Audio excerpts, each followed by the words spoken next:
டாஸ்மாக்ல வேலை பார்க்குற ஊழியர்கள் அத்தனை பேருக்குமே ஒரு குட் நியூஸ் இருக்குது. என்ன அப்படின்னா, இதுவரைக்கும் இல்லாத அளவுக்கு அவங்க வாங்கிட்டு இருந்த ஊதியத்தில 25% உயர்த்தி அறிவிப்பை வெளியிட்டிருக்கிறாங்க. அதற்கான அறிவிப்பை அமைச்சர் விக்னேஷ் அவர்கள் வெளியிட்டிருக்கிறாரு.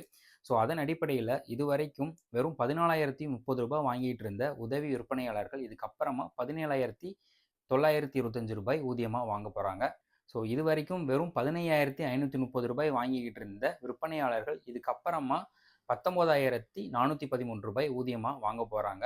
இதுவரைக்கும் வெறும் ரூ. 17,850 ஊதியமா வாங்கிக்கிட்டு இருந்த சூப்பர்வைசர்கள் இதுக்கப்புறமா ரூ. 22,413 ஊதியமா வாங்க போறாங்க. இது மட்டும் இல்லாம இவங்க எல்லாருக்குமே இஎஸ்ஐ ஸ்கீமையும் குடுக்க போறோம் அப்படின்ற மாதிரியான அறிவிப்பையும் வெளியிட்டிருக்கிறாரு. ஸோ இதுக்கப்புறமா டாஸ்மாக்ல பாட்டிலுக்கு ரூ. 10 எக்ஸ்ட்ரா வாங்க மாட்டாங்க அப்படின்ற ஒரு நம்பிக்கையவும் அமைச்சர் விக்னேஷ் அவர்கள் தெரிவிச்சிருக்கிறாரு.